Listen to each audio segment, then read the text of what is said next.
I was just reading through the scripture that's selected for this 27th day of Lent. It comes from Matthew's Gospel, chapter 2, verses 13 to 15. Let me read it for you. It says, "Now, after they had left, an angel of the Lord appeared to Joseph in a dream and said, 'Get up, take the child and his mother, and flee to Egypt, and remain there until I tell you, for Herod is about to search for the child to destroy him.' Then Joseph got up, took the child and his mother by night, and went to Egypt, and remained there until the death of Herod. This was to fulfill what had been spoken by the Lord through the prophet, 'Out of Egypt I have called my son.'" Our gospel reading from Matthew. As I read that, I couldn't help but think it's both opposite to what we're going on, but also spot on, kind of exactly what's happening right now. In the story, Joseph is told to flee. There's danger. Pick up his son and his wife and go to a place that's safe. It's almost the opposite for us because of the danger that we feel is lurking around right now. We're fleeing into our homes. We go into these places for safety, but isolation too. We can think of those that had to flee their homes, just like Joseph and his young family did, and made Canada their new home. They really were fleeing danger in their own home and had to leave.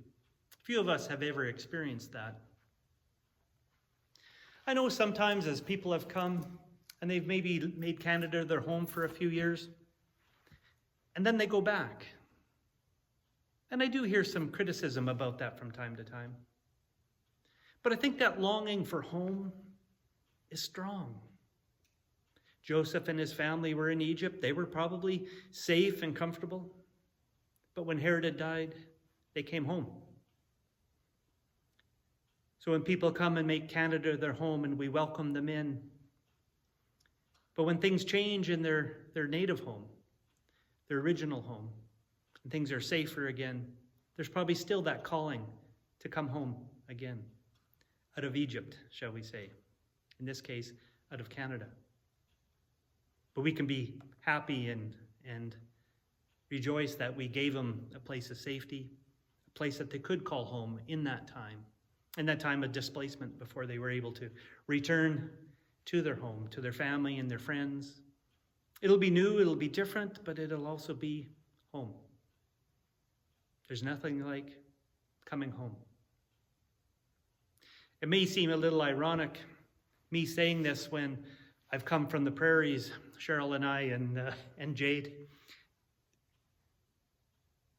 But somehow, in coming here, it was like we came home.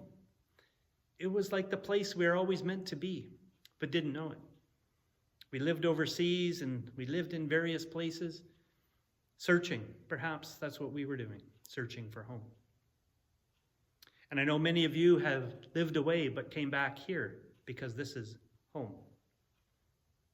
So for each of you on this 27th day of Lent, welcome home.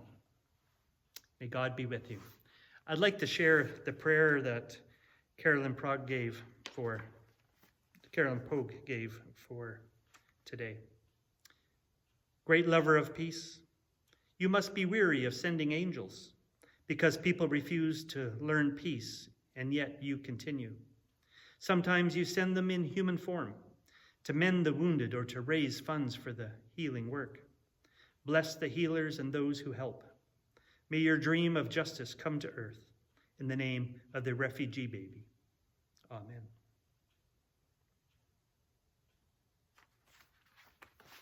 Go out in peace this day. Amen.